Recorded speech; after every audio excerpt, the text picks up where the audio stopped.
warahmatullahi wabarakatuh. Halo sahabat sehat, kembali lagi di acara Dopokan Putri Domas. Dopokan seputar materi informasi dari dokter dan orang-orang mumpuni di RSUD Banyumas. Pada episode kali ini, kita akan membahas tema menarik berjudul Dari Rebusan ke Gizi Seimbang. Perkenalkan, saya Ataya Nadia Yaniarsi, mahasiswi Profesi Dietitian Universitas Jenderal Sudirman yang akan menjadi host pada acara kali ini. Sobat Sehat, kita baru saja memperingati HGN atau Hari Gizi Nasional tahun 2026 pada tanggal 25 Januari. Namun faktanya, pola makan masyarakat kita masih banyak yang kurang tepat, terutama konsumsi serat, konsumsi gula, garam dan juga lemak, serta pemanfaatan pangan lokal yang belum maksimal. Nah, hari ini kita akan membahas sebuah fenomena yang dekat dengan kita, yaitu tren konsumsi rebusan atau kukusan. Murah, enak, dan gampang, tapi sebenarnya apakah sudah sehat? Dan saat ini sudah hadir bersama saya ahli gizi kita, yaitu Ibu Rika Andriani STRGZRD. Halo Bu Rika, bagaimana kabarnya hari ini Ibu? Alhamdulillah sehat, terima kasih Mbak Ataya. Ya.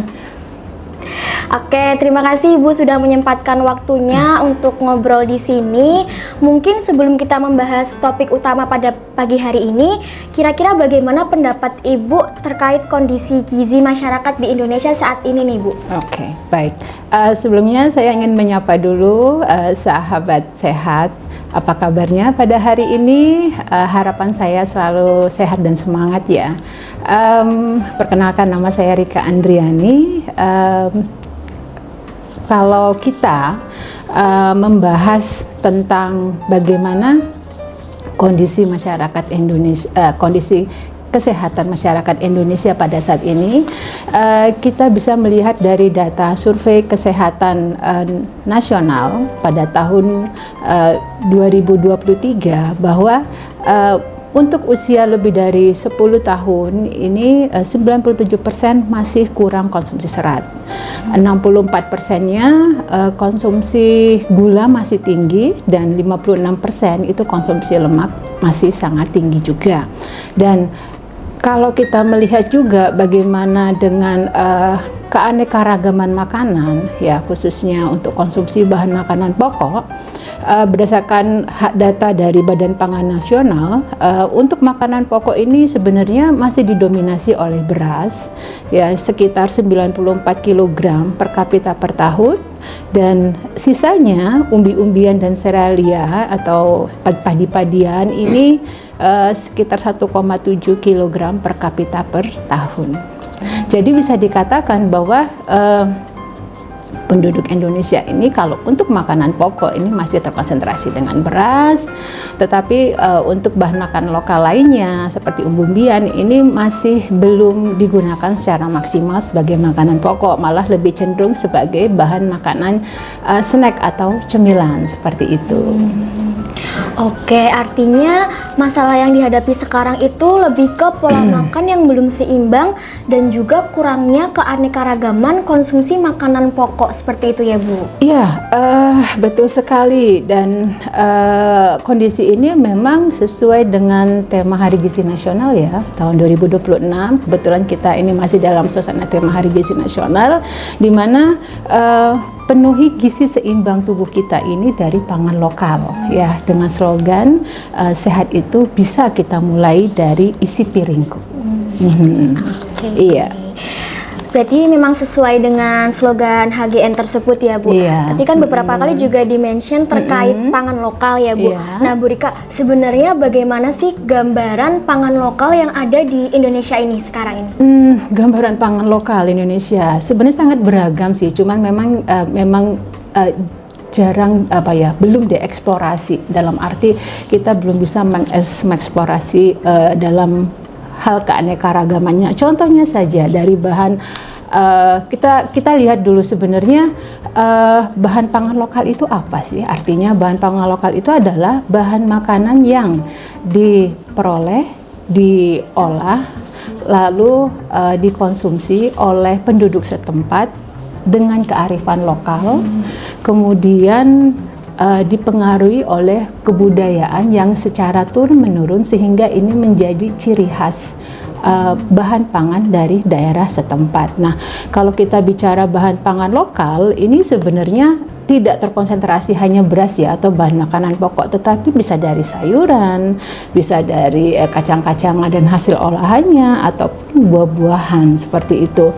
Nah, kalau kita bicara sumber tenaga atau bahan makanan pokok itu seperti apa? Ya banyak ya. Kalau misalnya kita lihat di daerah Banyumas saja itu banyak sekali, ada talas, gembili, sukun. Ini bisa dikukus ataupun digoreng ya sesuai dengan selera. Kemudian kalau dari jenis kacang-kacangan ya banyak sekali kalau kita lihat ya, kacang kedelai yang bisa dikukus ataupun juga seperti hasil olahannya seperti tahu dan tempe itu juga merupakan hasil olahan dari kedelai yang sangat kalau menurut saya itu superfood, di mana yang dari bahan makanan dasar kedelai difermentasi sehingga mempunyai nilai gizi yang super bagi tubuh kita. Dan selain itu juga di Banyumas itu kita ada bahan makanan sumber nabati yang terkenal namanya tempe dage ya. Ini kalau tidak salah ya, saya searching di Google itu terbuat dari ampas tahu dikombinasi dengan ampas kelapa sehingga menghasilkan tekstur yang lembut sehingga sangat gurih untuk dikonsumsi sebagai lauk nabati atau ya lauk nabati dari tumbuh-tumbuhan, atau juga bisa sebagai kadang untuk pengolahannya itu diolah dengan ditumis ataupun digoreng. Kalau dari sayur-sayuran, ciri khas dari Indonesia banyak sekali ya. Kita bisa lihat kecipir, kacang panjang, di mana sayur ini kalau kita misalnya lihat di luar negeri mungkin nggak ada, tetapi ini memang ciri khas dari sayur Indonesia seperti itu. Dan kalau untuk buah-buahan, karena kita ini negara tropis, tentunya buah-buahannya itu gampang sekali ditemukan ya. Di negara-negara tropis juga ada seperti durian atau mungkin seperti buah mangga gitu kan. Nah, jadi sebenarnya pada intinya bahan makanan di Indonesia ini atau bahan makanan lokal atau pangan lokal ini sangat banyak sekali. Atau sangat beraneka ragam di Indonesia. Tinggal kita bisa memaksimalkan atau tidak seperti itu. Oke, jadi kalau melihat dari contoh yang banyak sekali tadi dari berbagai dari makanan pokok, sumber protein, lauk pauk dan sayuran buah, itu sebenarnya memang makanan lokal di Indonesia itu sangat beragam jenisnya ya Bu ya. Sangat beragam, terus juga harganya terjangkau, gampang didapatkan gitu ya. Tapi juga kadang tergantung musim ya. Kalau kayak rambutan gitu ya harus nunggu musim, atau kayak durian itu harus nunggu musim. Tapi tidak juga sih kalau kayak durian gitu, kita sekarang kan sudah ada istilahnya seperti rekayasa genetik, jadi tidak harus menunggu musimnya seperti itu nggih. Tetapi pada dasarnya yang jadi masalah ini adalah pengetahuan tentang gizi, bagaimana cara memilih dan mengolah bahan makanan ini agar lebih berdaya maksimal untuk kesehatan tubuh kita. Oke, tadi juga sempat di-mention juga terkait pangan lokal ini sebenarnya harganya juga terjangkau oleh masyarakat sekitar gitu, karena ini relate banget sih Bu, karena kadang itu orang mikir sehat itu harus mengonsumsi makanan bergizi yang mahal seperti itu. Padahal sebenarnya banyak pangan lokal di sekitar kita yang harganya terjangkau tapi tetap bergizi, kayak misalkan mungkin dari tempe, dari tahu, ubi dan lain-lain sebenarnya. Jadi makanan sehat itu bukan soal mahal atau tidak, tapi bagaimana cara kita memilihnya seperti itu ya Bu ya. Iya. Oke. Kadang banyak orang berpikiran bahwa makanan sehat itu harus mahal gitu. Enggak, makanan yang sehat dan bergizi itu enggak harus mahal. Sebenarnya itu bisa kita dapatkan di sekeliling kita ya. Berarti itu adalah bahan pangan lokal ya. Tidak kalah saing dengan bahan pangan impor ya. Kalau misalnya kita lihat ya bagaimana jamur enoki itu merajalela gitu ya, dan menurut saya juga kalau untuk kandungan serat juga nggak kalah saing juga kok sayuran dari Indonesia seperti itu. Dan kalau kita melihat dari segi kualitasnya, makanan alami tentunya lebih sehat jika dibandingkan dengan makanan yang diproses ataupun makanan-makanan instan ataupun makanan-makanan fast food. So we can say natural food has powerful nutrition. Artinya di dalam makanan yang alami itu mempunyai kekuatan ampuh untuk menunjang kesehatan tubuh kita di masa mendatang. Oke. Wah, ini menarik sekali ya, Bu. Oke. Lalu mungkin kita sekarang bahas ke fenomena yang tadi sudah saya sampaikan terkait sekarang kan banyak ya, Bu, yang jualan rebusan biasanya kita jumpai mungkin di Car Free Day, terus pas pagi-pagi, pas sarapan seperti itu. Nah, kalau menurut Ibu sendiri itu kira-kira apa sih alasan orang-orang itu memilih rebusan atau membeli rebusan seperti itu? Alasan orang kok memilih menu rebusan ya. Jadi tidak terbatas oleh ubi saja atau mungkin dari jagung saja. Sebenarnya simple ya, Dek, jangan dipelintir-pelintir sebenarnya. Jadi alasannya adalah satu, gampang pengolahannya. Cuman kita membutuhkan air, kukusan lalu dikukus gitu ya. Jadi gampang untuk diolah. Terus yang kedua, karena ini lagi marak dijual, jadi gampang diperoleh maksudnya. Terus juga tentunya ini sangat excited bagi orang-orang yang ingin menjalankan diet. Ya, baik itu yang ingin mengontrol berat badan, menurunkan berat badan, ataupun ingin istilahnya membuat pola makannya menjadi lebih sehat ya. Cuman kadang salahnya kita ini seringnya berorientasi pada satu jenis bahan makanan. Contohnya ya udah kita beli ubi aja, udah cukup ya. Padahal memang iya kalau itu sebagai sarapan pagi kenyang ya iya, tetapi untuk melihat secara keseimbangan komposisi zat gizinya itu masih kurang, hanya menunjang rasa kenyang tetapi tidak memenuhi semua kebutuhan zat gizi tubuh kita gitu. Iya. Berarti tadi ya pintar-pintar memilih seperti pintar-pintar memilih. Ya. Kalau misalkan dilihat dari sisi kesehatan Ibu, mungkin yang pertama dampak positif konsumsi makanan rebusan ini seperti apa Bu? Dampak positifnya yang pasti ya secara untuk manfaatnya sih lebih sehat karena kan tidak menggunakan minyak dalam proses pengolahannya. Yang kedua ya bisa membantu mengontrol berat badan. Jika ingat garis bawahi, jika kombinasinya itu seimbang ya. Kemudian jika dikonsumsi dengan baik dan benar itu bisa mengendalikan kadar kolesterol darah ataupun juga bisa mengendalikan kadar gula darah asalkan seimbang dalam komposisi bahan makanannya. Nanti bagaimana komposisi nanti akan kita masuk segmen berikutnya. Oke. Tadi kan sudah ya dampak positifnya jika dikonsumsi secara seimbang. Nah, kalau misalkan ternyata masih banyak yang mungkin belum tahu terkait komposisi makanan yang seimbang itu seperti apa, itu kira-kira bagaimana dampak negatifnya jika sering mengonsumsi makanan rebusan yang tidak seimbang?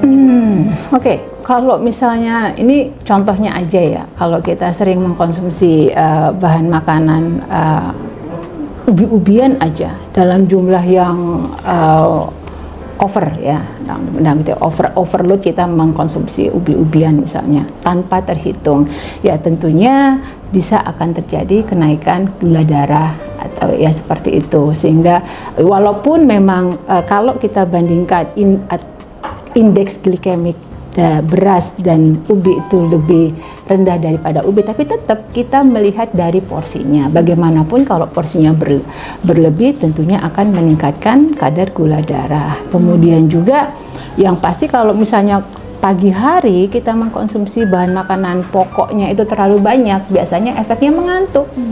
Karena terlalu berat ya kan, sedangkan ya memang sih ketika aktivitas pagi kita membutuhkan energi tapi tidak berlebihan juga untuk konsumsi bahan makanan pokok yang mengandung karbohidrat seperti itu. Nah, karena kita berorientasi ke makanan tepung-tepungan atau yang mengandung karbohidrat dan proteinnya kurang, ya tentunya beresiko juga terhadap istilahnya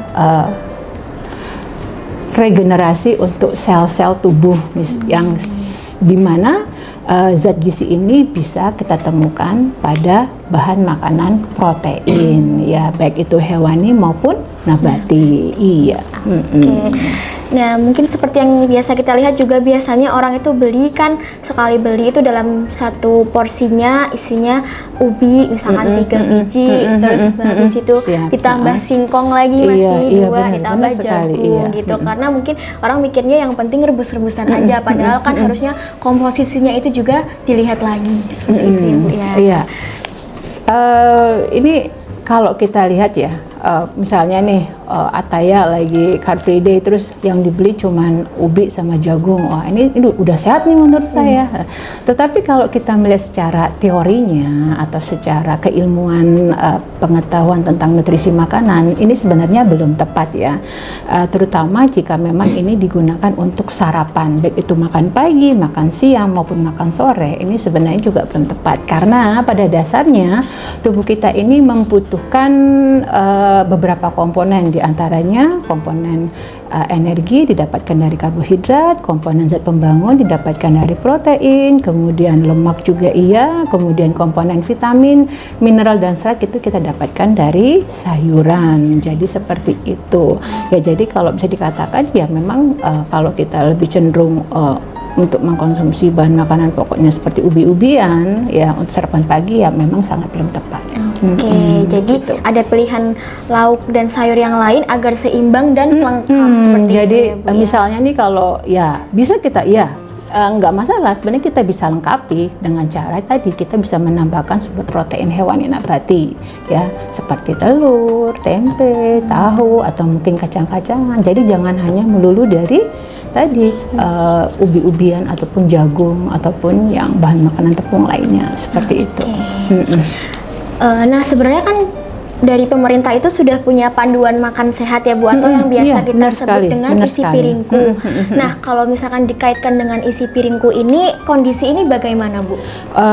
Oke. Kalau kita kaitkan dengan kondisi isi piringku, di mana teorinya itu bahwa setengah dari satu piring itu ya, satu piring itu setengah baginya itu setengahnya adalah sayuran, lalu setengahnya itu kita bagi lagi 2/3-nya nasi dan 1/3-nya ada lauk hewani atau nabati. Itu memang sangat tepat ya. Itu berarti bahwa kita harus mengontrol bahan makanan pokok ini jangan terlalu banyak. Jadi seimbang semua nih ya, kita mendapatkan sumber tenaganya, protein hewani atau lauknya, kemudian kita mendapatkan sayuran sebagai sumber mineral dan vitaminnya seperti itu. Nah, bagaimana sebenarnya kalau nanti aplikasinya dalam kehidupan sehari-hari, misalnya untuk kita plating atau kita mewadahi atau kita meletakkan dalam kotak makanan sarapan pagi atau untuk makan siang bekal lunch ya, ataupun mungkin yang dinner malam untuk dinernya atau makan malamnya, itu kita berpatok pada tadi isi piringku ya. Jadi kotak makanan ini setengahnya kita isi sayuran, lalu nanti sisa setengahnya lagi 2/3 kita isi dengan makanan sumber karbo ya, terserah. Misalnya hari ini kita pengen diet nih, kita pengen ngurangi nasi ya, kita bisa kombinasi dengan kentang yang kita potong-potong ya. Intinya 2/3-nya, lalu nanti 1/3-nya nanti kita isi dengan lauk hewani dan nabati. Tetapi ingat, kalau saya tekankan di sini, jangan hanya lauk nabati ya, tahu tempe, tetapi lauk hewani juga penting sekali ini untuk menjaga agar massa otot kita itu tetap terjaga ya, dan juga untuk membantu regenerasi sel tubuh kita. Mana tahu kita mungkin sekarang ini lagi mungkin proses pemulihan pasca sakit atau untuk istilahnya untuk menjaga kesehatan daya tahan tubuh kita. Berarti kalau dilihat tadi memang setiap bahan itu memiliki manfaatnya sendiri-sendiri begitu ya Bu ya. Kalau dari rebusan yang mungkin sedang marak ini kan biasanya lebih banyak makanan pokoknya, itu berarti belum seimbang seperti itu ya Bu ya. Iya, kalau saya katakan kalau memang kita masih berorientasi makanan yang hanya itu saja, hanya satu fokus itu saja, hanya ya udah cukup makanan ubi aja udah kenyang nih buat pagi hari, atau udah kenyang nih untuk makan malam hari, karena dengan embel-embel takut nanti naiknya berat badan, ya itu ya jelas saya bisa katakan ya belum tepat ya. Jadi sebenarnya ya bisa kita perbaiki ya. Exactly, we must change the food habit ya, from the worst to the good habit. Oke, keren banget Bu.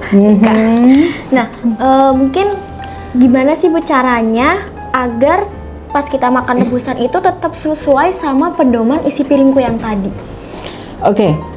Pada intinya gampang ya. Sebenarnya kalau kita mengatur pola makan kita itu sebenarnya kita itu ada 3 kali makan utama, 3 sampai 4 kali. Oke, 3 kali snack ya, 3 kali snack. Artinya jarak makan itu antara tiap waktu makan itu per 3 jam. Ya, contohnya kalau kita makan jam 7, sarapan jam 7, berarti nanti snacknya di jam 10. Nanti makan siangnya di jam sekitar 12 atau jam 1, nanti snacknya itu di jam 3, kemudian nanti makan malamnya di sekitar jam 6 atau jam 7, atau nanti bisa sebelum tidur nanti kita snack ringan ya, yang rendah energi atau rendah tenaga atau rendah gula. Misalnya kita bisa konsumsi susu yang rendah gula, ataupun mungkin konsumsi buah, atau bisa juga dengan protein. Nah, bagaimana cara agar sesuai dengan isi piringku? Ya pada intinya isi piring makanan kita itu harus terdiri dari tadi komponen yang saya sebutkan pada yang tema materi sebelumnya, bahwa ada bahan makanan pokok namun tidak terlalu banyak. Jadi sesuai dengan panduan isi piringku, kita ambil piring, kita bagi setengah, kita isi setengahnya dengan sayuran, setengahnya lagi kita harus isi dengan 2/3 bahan makanan pokok ya, itu selera ya, tidak harus dari nasi, bisa dari kentang, ubi dan segala dari umbi-umbian. Kemudian sisanya sepertiganya kita bisa isi dengan lauk hewani, atau bisa kombinasi antara lauk hewani dan nabati. Tapi saran saya jangan hanya lauk nabati ya, harus dikombinasi dengan lauk hewani, itu sangat penting sekali. Oke, seperti itu. Berarti artinya ya sahabat sehat, kalau misalkan kita mau membeli rebusan seperti itu, kita bisa menambahkan lauk dan sayuran matang. Kalau ditambah mungkin saus atau sambal gitu, kira-kira gimana Bu? Kalau misalnya kita mau menambahkan saus atau sambal sih nggak ada masalah ya, selagi itu aman-aman saja, selagi yang makan juga nggak ada masalah dengan pencernaan ya, selagi tidak terlalu pedas ya nggak apa-apa ya, silakan saja asalkan tidak berlebihan. Untuk itu. variasi rasa. Untuk variasi rasa biar lebih spicy, karena kalau orang Indonesia kan suka makanan pedas gitu. Oke. Nah Bu, kalau misalkan nih salah satu pendengar kita ternyata ada yang berjualan atau berdagang rebusan, kira-kira ada tips tersendiri nggak Bu? Tips tersendiri untuk para pedagang. Sebenarnya kalau saya lihat, sebenarnya mungkin sahabat kita yang sedang mendengarkan podcast pada hari ini sudah paham ya. Jadi pada intinya nanti kita bisa nih, kita membuat kayak menu paket ya, menu paket sehat ya, dimana isinya itu jangan hanya cuman ubi-ubian saja ya. Jadi nanti kita bisa bikin paketnya tuh kombinasi, combo namanya ya, atau combo healthy atau combo food healthy atau food healthy. Nah, jadi nanti isinya kita ada ada kentangnya atau ubinya, nanti kita bisa tambahkan sayuran, kita bisa tambahkan mungkin slice ayam ya, karena ini mungkin konteksnya untuk makan pagi, jadi jangan terlalu berat ya. Lalu kita tambahkan juga dengan protein hewaninya ya, dan ini juga biar rasanya, karena ini kukusan, konteksnya kukusan ya, tentunya nggak enak dong makanya hambar gitu ya. Jadi bisa kita nanti sertakan ekstra sausnya apa yang misalnya saus barbecue bisa, atau bisa ditambahkan dengan saus sambal gitu ya, jadi tergantung selera ya, seperti itu. Jadi ini menarik banget ya Bu, tadi cara-cara tersebut itu bisa dijadikan ide berjualan makanan rebusan yang istilahnya naik level begitu ya Bu ya. Tetap sederhana tetapi seimbang dan bernutrisi gitu. Benar sekali. Nah, ngomong-ngomong nih Bu, Ibu kan sudah lama ya bekerja di RSUD Banyumas ini. Kira-kira sering nggak Bu menjumpai kasus pasien itu dengan riwayat konsumsi karbohidrat atau makanan pokoknya itu berlebihan seperti itu Bu? Oke, saya juga kebetulan saya juga sudah lama menjadi ahli gizi yang menangani pasien-pasien di ruang penyakit dalam, kemudian pasien-pasien di ruang penyakit menular ya. Untuk pasien diabetes mellitus khususnya, ini ketika saya sudah melakukan anamnesa makanan, memang ya anamnesa riwayat makanan itu riwayat konsumsi makanan tinggi karbohidratnya itu overload, ya, termasuk juga konsumsi makanan berlemaknya, ya, dimana kalau misalnya kita konsumsi makanan manis berlebih tentunya ya kenaikan gula darah. Tetapi juga jangan salah, kalau kita konsumsi makanan berlemak walaupun itu nggak manis, kan kadang orang mikir gini, ini makanannya nggak manis nih, aman nih, gurih, nggak masalah, bagian diabetes. Tetapi kandungan lemaknya ternyata itu bisa mengganggu kerja insulin untuk mengendalikan gula darah. Nah, inilah yang menyebabkan mengapa terjadinya kok angka kenaikan pasien diabetes ini semakin meningkat. Ditambah lagi aktivitasnya fisiknya juga kurang, ya, makannya doyan tapi aktivitasnya juga kurang gitu. Ya. Berarti mungkin dari perubahan kecil yang kita lakukan tadi, terutama dari pemilihan bahan makanan itu bisa berinvestasi jangka panjang pada kesehatan kita nantinya. Seperti itu ya, Bu? Jelas sekali. Ya. Mungkin ini pembahasan kita hari ini sangat lengkap sekali ya, Bu, mulai dari HGN, tema HGN tadi, kemudian rebus-rebusan, dan juga bagaimana agar sesuai dengan pedoman isi piringku. Mungkin dari Bu Rika, apakah ada pesan atau penutup untuk para sahabat sehat yang mendengarkan podcast ini, Bu? Pesan saya, sahabat sehat, ya, pesan saya adalah manfaatkan pangan lokal untuk memenuhi kebutuhan gizi tubuh kita dalam mendukung investasi kesehatan jangka panjang. Love local food for live healthy.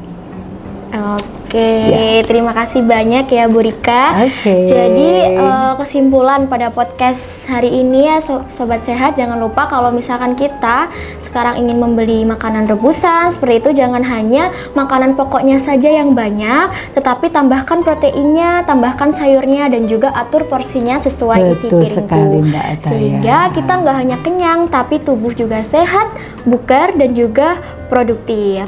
Oke, mungkin sebagai penutup saya ada sedikit pantun nih Bu buat kita semuanya. Silakan. Yang pertama, pergi ke pasar membeli talas, tak lupa membeli tempe dan tahu. Cakep. Mari biasakan hidup sehat dan cerdas, mulai dari piring makan di rumahmu. Cakep sekali. Terima kasih Mbak Ataya. Kami ucapkan terima kasih juga kepada seluruh sahabat sehat yang juga ikut mendengarkan podcast pada kali ini. Semoga informasi yang kami sampaikan dapat bermanfaat. Jangan lupa selalu ikuti program Dopokan Putri Domas di lain waktu dengan berbagai materi menarik lainnya. Jika sahabat sehat ingin menanyakan sesuatu, itu dapat menanyakannya di kolom komentar. Dan jangan lupa juga untuk like, comment, subscribe, dan juga share akun YouTube RSUD Banyumas. Dan mohon maaf jika saya ada kata yang kurang berkenan. Saya Ataya Deniarsi selaku host acara Dopokan Putri Domas pamit undur diri. Salam sehat. Wassalamualaikum warahmatullahi wabarakatuh. Waalaikumsalam warahmatullahi wabarakatuh. Terima kasih, Bu Rika. Sama-sama.